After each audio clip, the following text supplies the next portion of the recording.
Quais exames para diagnosticar endometriose? Eu sou o Dr. Roger Bersot, cirurgião geral, atuo em cirurgias pélvicas há mais de 20 anos e hoje vim falar sobre endometriose.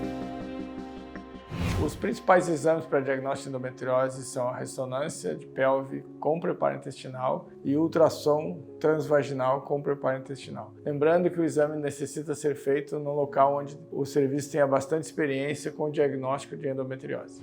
A diferença entre um exame e outro: ambos os exames são indicados para identificar os focos de doença. Eu, preferencialmente, solicito mais ultrassom transvaginal porque ele é um exame mais dinâmico e eu consigo ver algumas coisas que a ressonância às vezes não mostra com tanta facilidade. Exemplos: a mobilidade do ovário, porque a ressonância o paciente faz ela é estático, o paciente não pode se mexer, senão o exame o paciente tem que repetir de novo se o paciente fizer qualquer movimentação. E para tu ver a mobilidade ovariana, obrigatoriamente tu precisa fazer com que o ovário, se pessoas mude de posição para ver se o ovário está ou não fixo. Isso se consegue no ultrassom. A adenomiose também é outro exemplo que o ultrassom tem uma acurácia melhor para ver do que a ressonância. Então esses exames eles são muito bons, mas eu particularmente prefiro o ultrassom por ser mais dinâmico. Alguns pacientes questionam realizar a videolaparoscopia para fazer diagnóstico de endometriose. Nos dias atuais, a gente não usa mais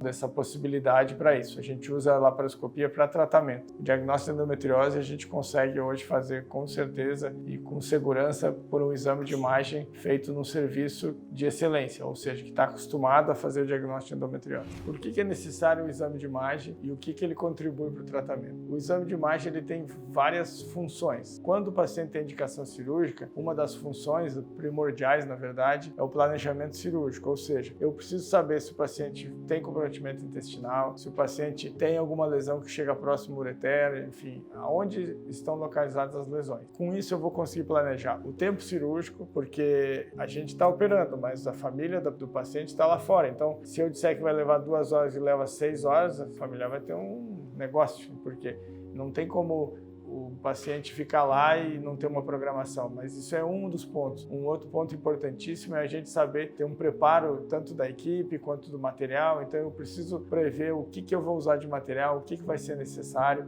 se o paciente precisa ou não fazer o preparo intestinal. Então o exame de imagem ele precisa ser confiável e ele é muito importante para o planejamento. Uma outra situação que eu explico para os pacientes é esse paciente ele vai necessariamente fazer outro exame de imagem ao longo da evolução da vida dele, do tempo de doença. Então, eu preciso de um bom exame de imagem confiável, para ele fazer um exame de segmento, seja 1 ou 2 anos depois, ou até anos depois, porque ele vai fazer exames com uma certa frequência, uma certa rotina. E aí ele precisa ter um exame do início do tratamento e exames subsequentes. Então, são exames que são necessários fazer comparação. Então, o exame de imagem é peça fundamental para o tratamento.